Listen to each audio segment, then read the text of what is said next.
good morning, everyone. Good morning to you. Happy Friday to you all. Hold on a second. I got several things going on here with this computer because I was like, I'm not letting the internet get in the way of Frank's podcast this morning. So I was making sure that I was like, I'm going on my phone. I'm doing it on my phone as well as I'm doing it over here. So you're going to see a double doozy of me today. You guys get to see this jacket twice. You get to see the dogs doing whatever they do in the background over there because I just really love them so much. But so good morning, everybody. Good morning to you. Say good morning in the chat, guys. This is 252 episodes we have done in 2025. Frank is the only person out of all the guests that we've had in 252 episodes. He has been on here 3 times. He's the only person to do it in 2025 to be on here 3 times as a guest. So we're very excited to have him back here this morning. And boy, we got a little bit of some flavor on what we're going to do this morning because he is our author's edition. He's helped us in the middle of the year where he talked about his book, and then we talked about writing a book. But today we're going to pivot a little bit, and I'm gonna pick his brain and ask him some things about what he's been doing over the last 6 months because I've been blessed and fortunate that I met him a couple years ago, and I've been following him ever since. I'm truly inspired by what he does. To be honest with you, I'm just gonna excuse my language. He's just a freaking badass, guys. If you go look at some of his stuff that he does, I'm like, man, I thought I was crazy. This guy takes it to the next level when it comes time for craziness. But I want to introduce our co-host. So make sure you're saying good morning in the chat. Say good morning in the chat because I know Frank likes good mornings. I like good mornings. It is a Friday. It is our last episode of Figure It Out Friday for 2025. And boy, do we have a lineup for 2026. So we're just very blessed to be able to be here. We got 5 more episodes left. 257 is the number this year that we are getting at. And I'm not gonna lie to y'all, I'm a little tired and I'm ready to put it in for the last year of putting up my microphone up for a week. But till then, we got the best, saving the best for last. So say good morning in the chat. Let me welcome our co-host because Michelle is the one, before I bring Frank on, Michelle is the one that started Figured Out Friday with Authors Edition. Because of Frank, because of Michelle, I'm actually getting ready to, I'm finishing up my third book that I'm working with and talking about dealing with decades of what it means when your first decade all the way to your 8th decade of life and even the 9th decade of life and what it means to you in business and fun and play. And so I'm looking forward to getting that self-published here shortly. But Michelle, good morning to you, Michelle. I know you've been a little bit out and about this week. And before I bring Frank on, I just want to say thank you so very much for all you do in bringing Frank in this Figured Out Friday edition to us on the author side of things. So good morning to you, Michelle. Top of the morning from Dallas, Texas area. And Frank, thank you so much for coming back on. It's like putting the icing on the cake for what we've been able to do over the last year. And we're so excited to have a little bit of a turn from our author's edition. And as Brock mentioned, this is going to be more of a mindset than an author's edition, but we'll talk about that too. So looking forward to it. Well, Michelle, thank you so much for bringing this to our view is into all our audiences. So, guys, I'm going to set the table here, and then I'm going to bring Frank on. So, I met Frank down in Florida a couple years ago. I was speaking at an event, and he was the keynote speaker. And I really was attracted to him, just like Chad Free and Rebecca and several of you that I listened to you speak. And then I'm just like, there's something about this person that I really like. I don't know what it is yet, but there's something about him. And I started to hear his story from where he grew up and what he was doing in his business and how he was working his way and just learning different ways that God gave him skills and the strategies that he had. Enough. enough. Wonderful dogs. Wonderful dogs. Love them.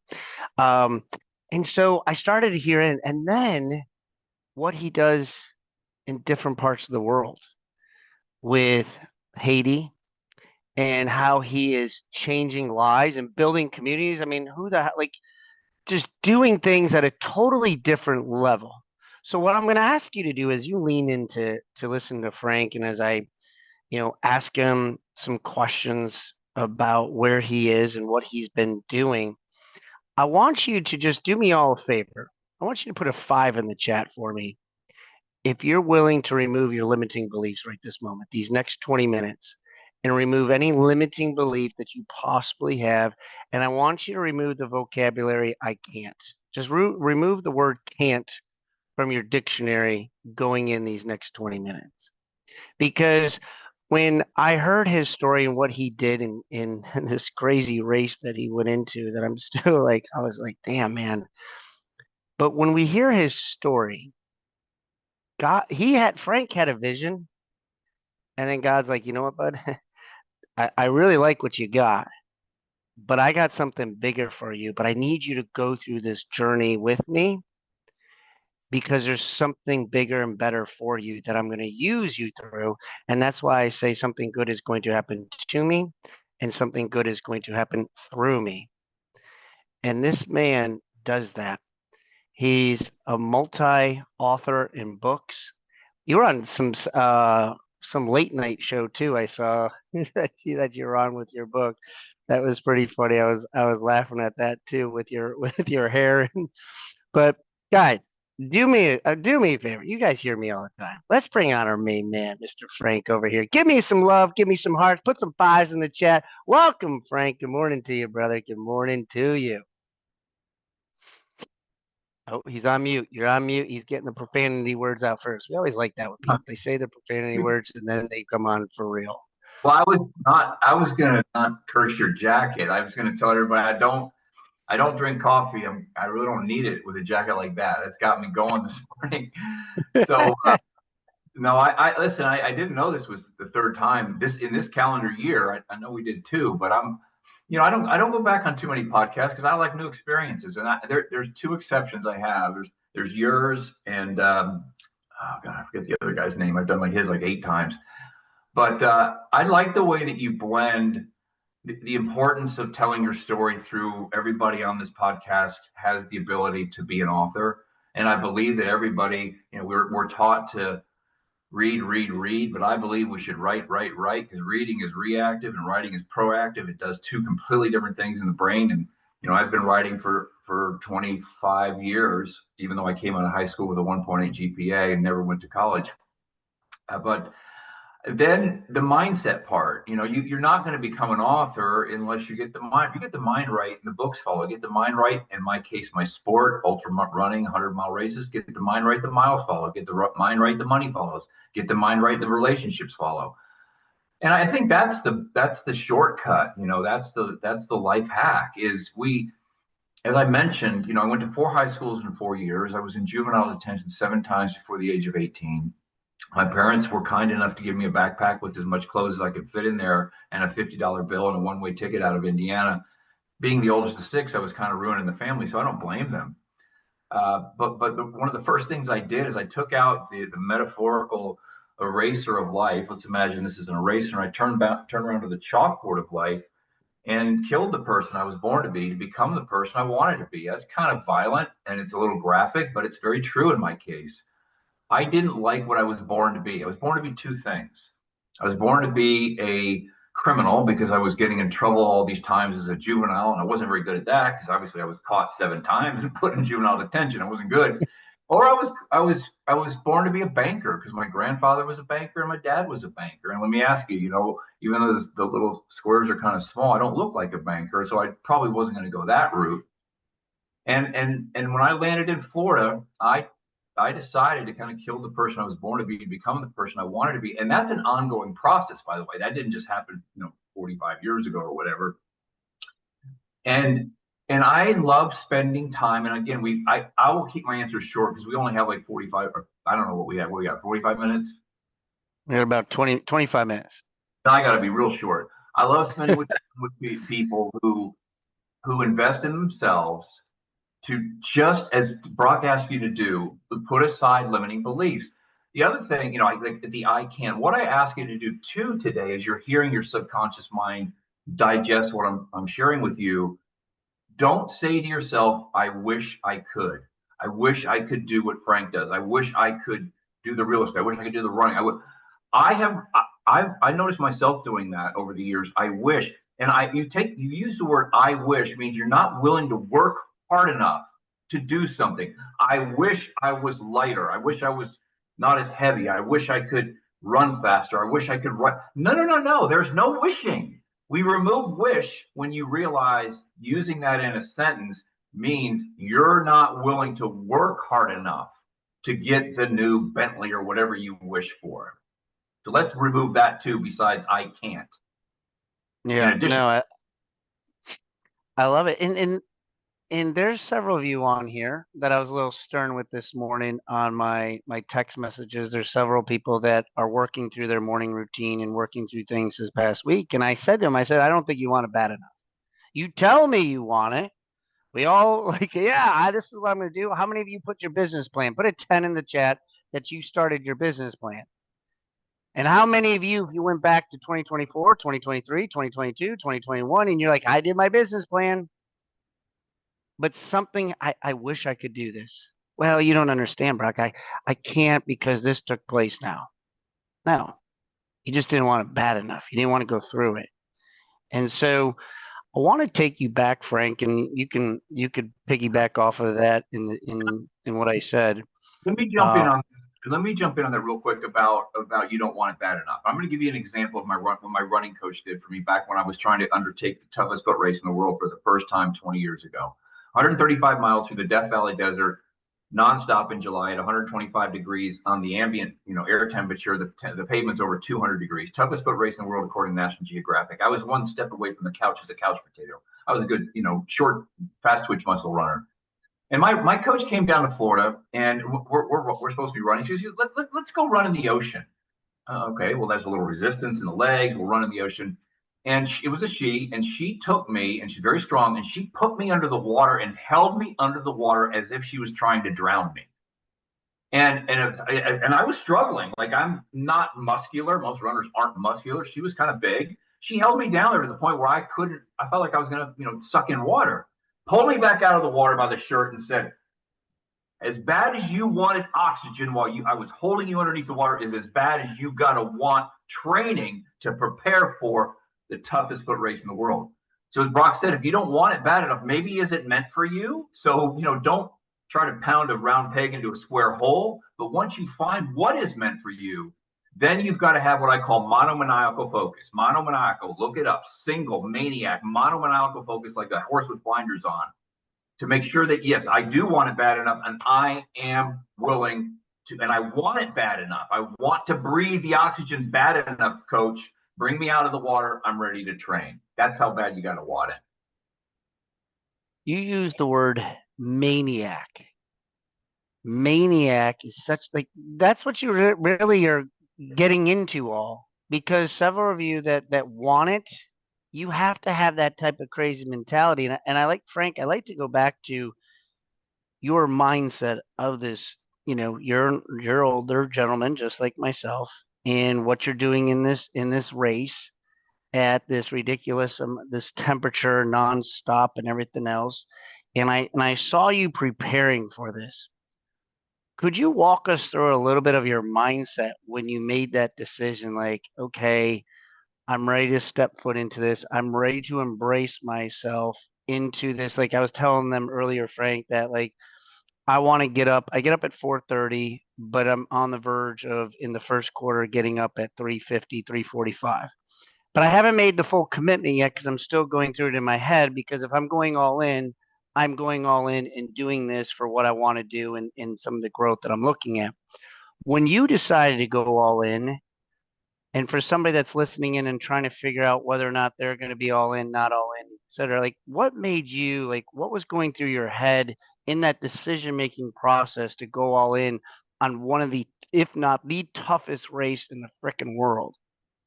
So I'm not a gifted ultramarathoner. I was a gifted athlete. So any sport that had a ball and a bat or what have you, I was real good at. I was a decathlete in high school. But when it came to ultra running, putting one foot in front of the other for 150 miles, 100 miles, 26.2 miles if you're a marathoner, I had to convert, and my coach helped me convert my mind first before my body would follow. And that word I used a minute ago, monomaniacal. So yes, the word mania comes from the word maniacal, and the relentless forward motion, RFM, relentless forward motion that I had to take to everyday training took on the form of, and it's in my seventh book, Aspire, and yes, shameless self-plug on Aspire, but it took on the form of aspiration, Brock. So we all suffer and struggle with motivation. That's why there's a multi-billion dollar industry built around the fact that human beings can't stay motivated. I can't stay motivated to get up at I get up at 3:30 to train most every day if I'm training for a race. Okay, so Frank, I can't stay motivated. Motivation washes off and goes down the drain with soap at night. That's a fact. Quit beating yourself up over that is a fact. We humans can't. It's like vitamin M. We don't internally make M, motivation. Inspiration. So you read an inspiring book, you watch an inspiring movie, it washes off like a bad sunburn after about 2 weeks. I decided through aspiration, which is this otherworldly burning passion for your purpose, and in my case, my purpose was going to be an ultramarathoner. Here's the key. I aspired to compete in and complete the world's toughest foot race. So fill in the blank. What do you aspire to that's otherworldly, that you have a burning passion for that purpose? This is perfect going into 2026. Write down what you aspire to. My book would help you get there, to create that your own reality, to alter your DNA, which is the subtitle to the book. Okay, so Brock, I am not motivated every day to get up at 3:30 to train. And there's days that I don't. I'm not inspired to go run a 50-mile training run every time. But what I don't lose, and this is the key, I never lose the aspiration. It's like the Fabergé egg. It's the treasure. I never lose the aspiration to become a best-selling author, build 32 villages in Haiti, run the toughest foot race in the world. That's what you've got to put on that pedestal. And yes, you'll use motivation and inspiration to get you there, but don't beat yourself up over the fact that you can't stay motivated or inspired. Once you've established in concrete the aspiration, use motivation and inspiration to get you there. But don't fall off the wagon because Brock, and that, to me, like the snooze button didn't exist until 1956. It doesn't exist to me to this day. But I'm older. There's days I've got 2 new knees been replaced. You name it, I've gone through it. There's days I just can't get out there. But it doesn't take away the aspiration that eventually I will get back to that start line and hopefully see that finish line. Big difference between motivation, inspiration, and aspiration. I love it. I hope you guys wrote those words down, because as I was writing it down here and even asking myself, okay, what is my aspiration? Like, what is the purpose of this getting up early? And now I'm like, damn, he gets up at 3:30. I'm like, all right. But that is what you need to ask yourself. You can ask every other person that's on here, but it really comes down to, I always say, I don't have anybody cheering for me when I wake up at 4:30. There's nobody like giving me high fives, hooting and hollering, giving me like this, like, hey, come on, you can do it. It's between right here, these 2 ears. That's the only person that I'm having conversations with at that time of the morning, and what it is that I'm truly aiming to attain. And so for you all, what is it that you're trying to aspire? What is it that you're trying to do? Like Frank said, because once you understand, like the music stops and people start cheering you on. Like we get done the show here, what are you going to do? It's going to be 8:55, 9 o'clock, 9:30. What are you going to do at that time period to be? Am I on mute? Nope. No, okay. So just understand what that is inside of you. Now I'm going to go back to a line you said here in your Facebook group, or in the on your show, on your Facebook. You said this: a highlight turned low light turned highlight. Now, I was reading along and I saw when you didn't complete the race. And I said to myself, damn, I wonder how he's feeling. Is he pissed? Like what really took place? Was like what was going on in his head? And I can only assume based off of what I've read and following you, Frank, that the low life was in your head, in your vision. I didn't complete the race. But you turned it around and turned it into like a highlight. Could you walk us through this roller I have this aspiration to do this. I can assume based off of my reading, when he didn't complete the race, it was the low life, but you found something else there. If you don't mind just kind of walking us through that roller coaster, because I'm pretty sure a lot of us on here, how many would agree that we have our life is a roller coaster of ups and downs? How did you maintain that consistency of going through that mental process? Okay, so we're coming toward the end of 2026, and what I want you to focus on is set New Year's aspirations, not New Year's resolutions, because aspirations the expiration date does not exist. So for me, I aspired to finish the toughest foot race in the world. I've done it 7 times. I've finished it 7 times. I've failed 6 times. This year was a year that I failed. The first thing that I do when I fail at something that I've set out to do is a postmortem. And that postmortem can last 5 minutes when it's like, aha, this is what I did wrong, or it could last 5 months until I figure out what it is. So I was disappointed, but immediately I shifted from disappointment in the moment to what happened. You did all this preparation, your mind's pretty sharp. Like what happened? And I won't take a lot of time doing this, Brock, but I had double knee replacement surgery about 2 years ago. Before that, I don't talk about it a lot. I don't give this any energy. It comes from my book, Adversitology, the study of adversity. I had a significant adversity in my life. I had chronic myeloid leukemia 5 years ago. I had weathered down to 170 pounds. I'm usually about 200, so 6'1". And I set my mind to getting back to the Badwater start line. When I was very sick and was probably going to die, I figured a way to live and beat that blood disorder, that what I call an intruder in my body. I don't usually give it the name that the doctors give it. Then I found a way to come back from double knee replacement surgery. What I focused on, Brock, though, was my subconscious the whole time was getting back to the Badwater start line. Getting invited. And Badwater is an invitation-only race. You have to have a resume, like you have to write a dissertation to get into Harvard or Yale. It's that hard to get into this race. Only 100 people are invited from 25 countries. I accomplished the qualifications. I had to run a 100-mile qualifying run in a certain time to get back there with 2 new knees. Brock, what I did wrong, I focused on the start line. I didn't focus on the finish line. At some point, Say that again. Say that again. Say that one more time, please. It's not about process all the time. We all have all these freaking processes and time management and all that. It's about purpose. I was focused on the process of getting back, and that's fine at the beginning. When I was very sick, I couldn't even walk from the bed to the bathroom when I was sick because my wife had to carry me. Then my knees, they were replaced. I can't walk from the bed to the bath because I did both knees on the same day. But eventually, when things started to fall into place, I should have transitioned from process to purpose a lot earlier. And the mind basically said, Frank, you accomplished your goal. You got to the start line, subconscious mind. And as I got through the race, I made it to mile 90. Maybe there was something that didn't connect between process and purpose. So the big lesson for me was, I was disappointed.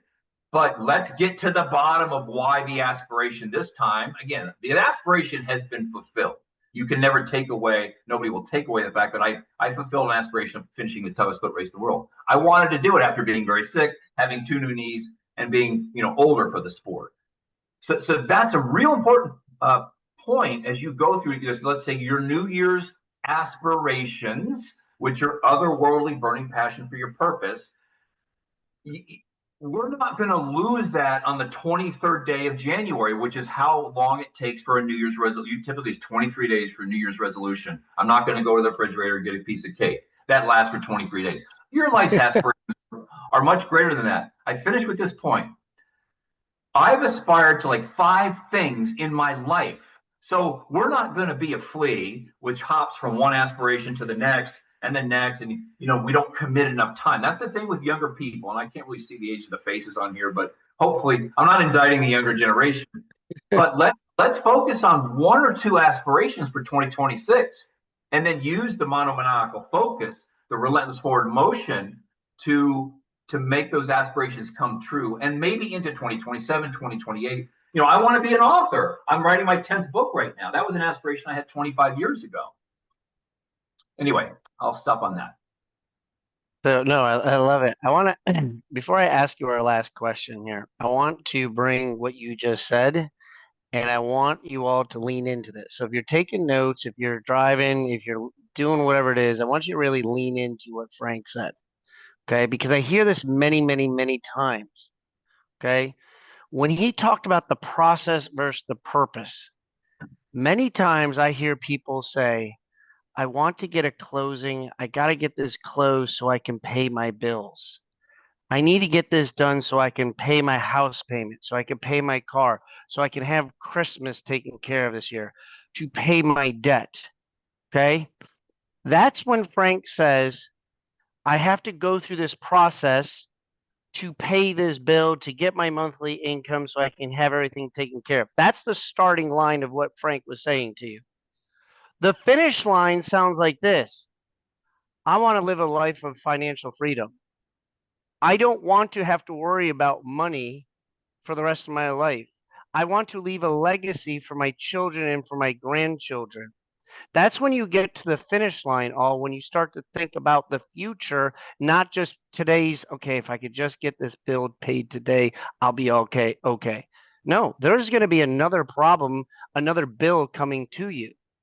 So when he talks about this process versus the purpose, to me, it's living a legacy for my children, that my children are taken care of, my grandchildren taken care of. And so when they're someplace doing something, whatever that might be in my head, they can say, Grandpa is the one that got us this. Grandpa allowed us this opportunity, that they can still live in memories and they can still enjoy something that when I'm not here, and God rest his soul, Greg Biffle and his family with that aircraft, on what took place yesterday. I knew the gentleman. He lives not very far from me. But his family, you're not guaranteed tomorrow. And so as I pivot and turn to Frank here for our last question, Frank, I know you've done a lot of great, amazing things.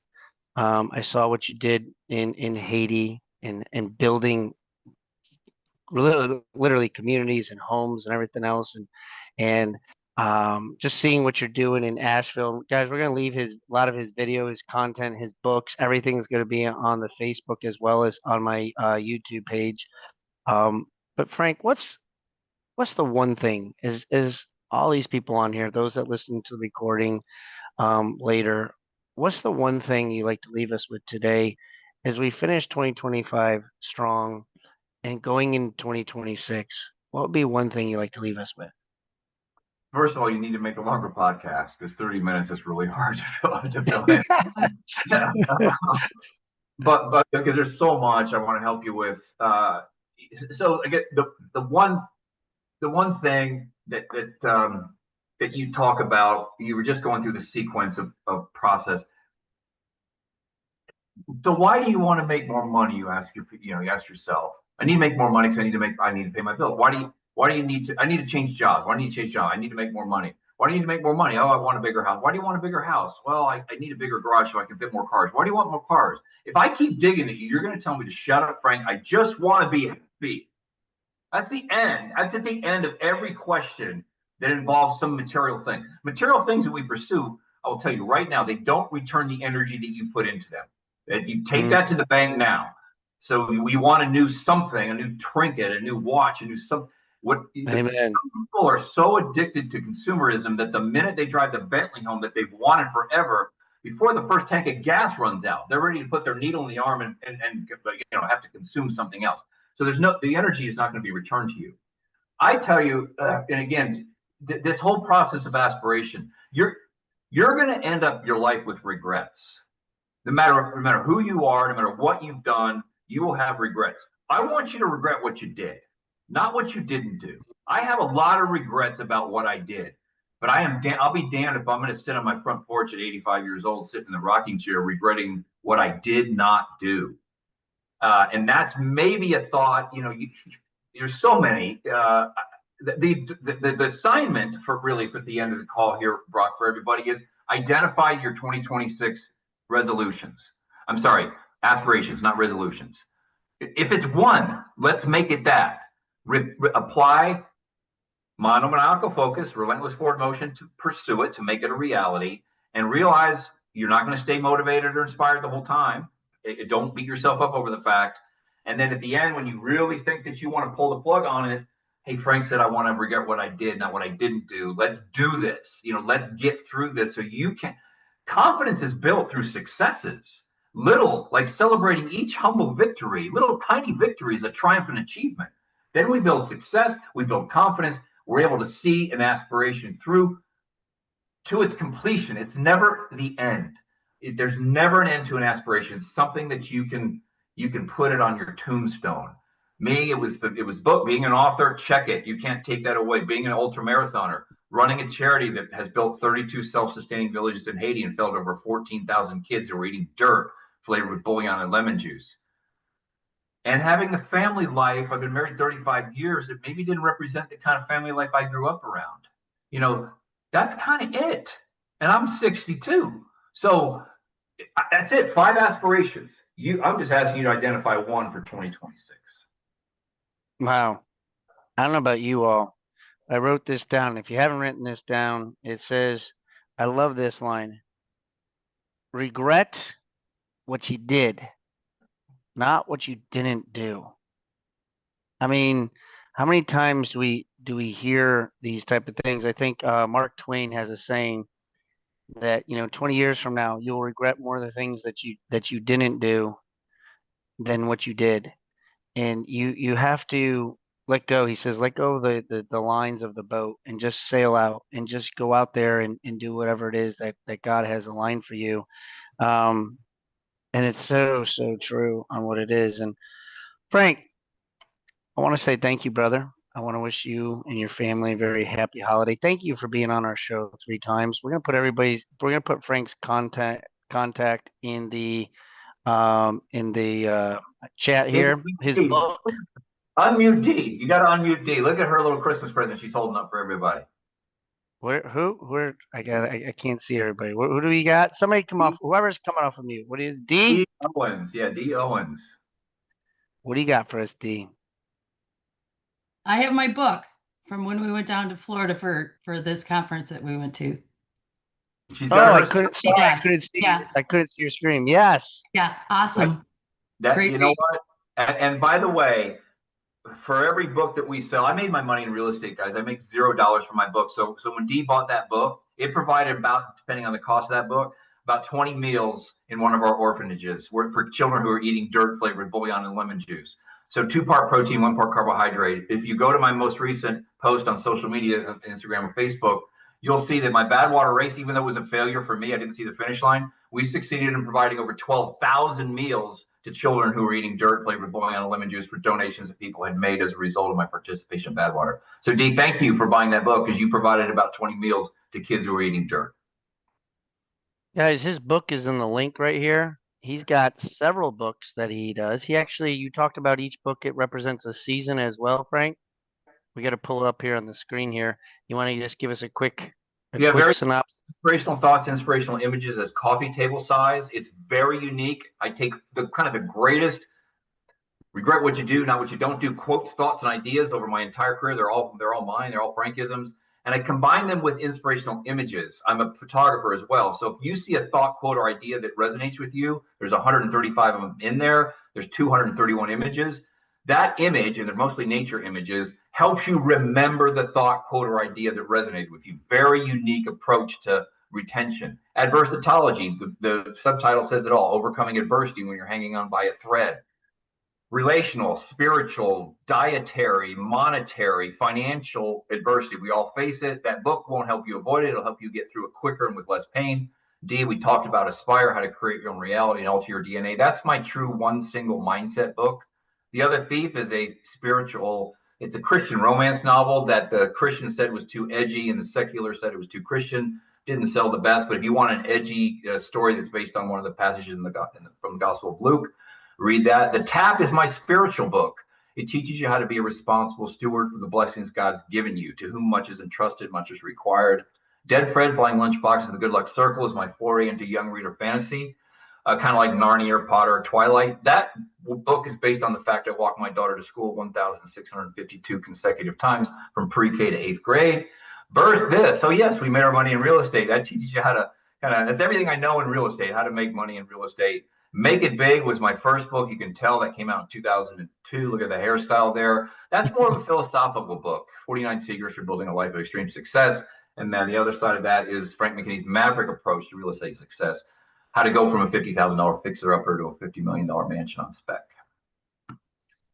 Guys, go look him up online. You should see the beautiful homes he has built down in Florida. Fred wants to say something. Fred, that before his hand comes through the screen, I gotta give Fred a little bit of some spotlight here. Go ahead, Fred.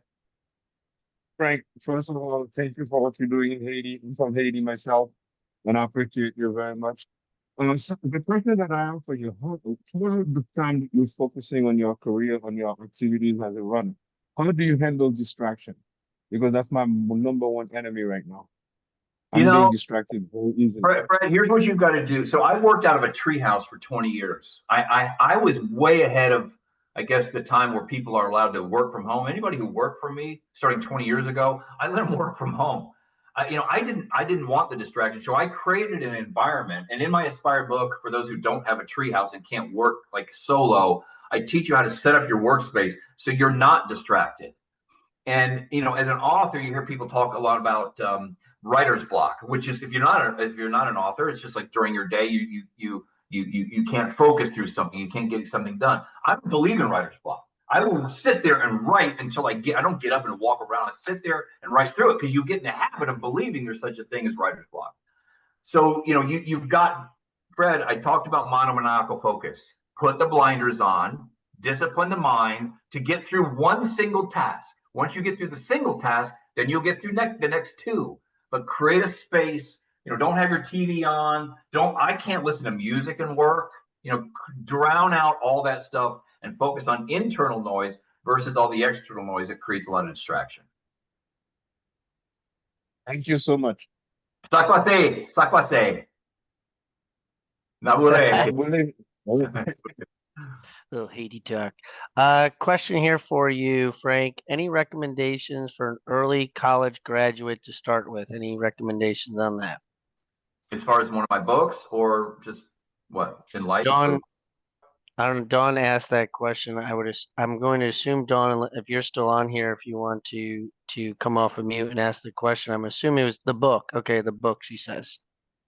Okay, so this is where I'm spending a lot of my time. I have concern over my daughter's 27, so that generation, the attention span. Talk about distractions with all the electronics and stuff. I'm really focused. Every Friday I make time for somebody under 30. I don't have to make a donation to my charity. Like I really just want to focus on helping them. If they're, they have the aspiration, which is kind of rare for that generation. They're all kind of focused on things that just don't resonate with my mind. But if for a young person who's just coming out of college, I used to say make it big. But my Aspire book takes kind of whatever the best of Make It Big that still resonates today, 23 years later after I wrote that book. I would give them Aspire. Because D, as you know, that book is broken up into 5 sections, and it really, it's meant not to be read as an oracle. In other words, you go to whatever page just draws you. No, you read that linearly, and I would give that because it's an exciting read. And if they don't even like to read, I narrate it on Audible. I've got different sound effects, and I don't just read you a bedtime story. In other words, I don't read this verbatim. I go off on tangents, on riffs. If there's some point that I really want to make, I go off on that. So I would suggest Aspire for young people. We got to get them aspiring young. Hmm. Look at this. I got his signature when I went and got with you, Frank, back in Florida. So guys, we put all his stuff inside the chats here. Anything that you want with Frank, I encourage you to go look his stuff up, see what type of amazing person he is, what he's doing to families in a different world, in a different country, I should say. And Frank, I just want to say thank you so much again for your time today and being a part of our community. I look forward to seeing what you produce and what you got going on here in Western Asheville. Could you give us a quick little blurb of what you're doing in Western Asheville since we're You so know what? close to you? You know what I was thinking? So this is the first podcast I'm coming to you from my new office that is looking out over the Pigeon River. We just finished our mountain modern home that is in Clyde. It's on a third of a mile of riverfront. I've done 44 direct oceanfront properties, which would be a body of water. This is the finest, I think, could be the finest waterfront home I've built, and that includes we built a $50 million spec home, many years ago. This isn't anywhere near that. This might be $4 million, and I'm not even sure I want to sell it. But next year, Brock, we're gonna host. There's a few retreat centers that I located that I didn't know were here, really close to the house, and like we could have, a motivation Friday or like some kind of mastermind. I don't really like that word, but some kind of retreat here because this place. I mean, at this time of my life, I need nature in my life, and to have a third of a mile riverfront. I've got a swimming pond that's fed by a spring. I've got a massive deck that I could get a bunch of chairs on. So, I am going to have a kind of a grand unveiling of this. Whether or not I sell it or not, I don't know. But I'll still present it because people are very curious to see what we did outside of Florida. And maybe we get it out there early enough. It'll be in the summer or spring where some of your people could come. And again, what's the catch? The catch is a donation. Let's make a donation to Caring House. I don't know what it is. I don't even know, if we'll do it. But if we do it, this would be a great platform for you to bring your people here, and we do little breakout sessions. And maybe it's just a Brock Zevan, Frank McKinney, little tiny. It's not even an event, but you know what it's like. It's not a mind. It's not a mastermind. It's like, have you ever been camping and you go and you make a campfire and you've got just some of your best friends and your family, and if somebody's playing a guitar, the other person's cracking a beer. It's this intimate, really deep conversation. That's exactly what this would be like. How many of you? This is crazy, and we'll close off with this. I can't even make this up all. I've had these visions. So I'm an Eagle Scout, and I've had several year-round campers, and I've been visioning doing some sort of event in nature. Frank, you were not like when you said that, I was just like, oh my God, that's crazy how God is like connecting the dots on here. How many of you would be interested if we put something together and we did it? Put a 5 in the chat. You know how I love my 5s. Put a 5 in the chat. Put a me in the chat that you would entertain coming up there if we put something together. I'll get in touch with Frank and maybe we put something together in 2026. All right, we got enough people to do this. This is something that we never talked about this, and it's just something new that came to me. This retreat center that it's less than a mile from my house, and it is 5-star, and there's less than 5-star ones. I don't even ever see it being used. But the key is I don't want to spend a second in a hotel conference room, hotel meeting room. We would be outside. We would be moving. This whole thing would be on the move. We would go horseback riding. I just feel like the conversations that I've had with my family and good friends around a campfire late at night or whatever are the best and the most, where the most growth happens. And imagine a small, intimate group that was doing that. Man, would it be fun? Like that. I don't want to do anything that's not fun anymore in my life. And I don't want to do, I will not, I mean, I keynote events in hotels all the time, but if I'm ever to host one, I'm not doing it in a hotel. I want to do it along the river. I love it. I love it.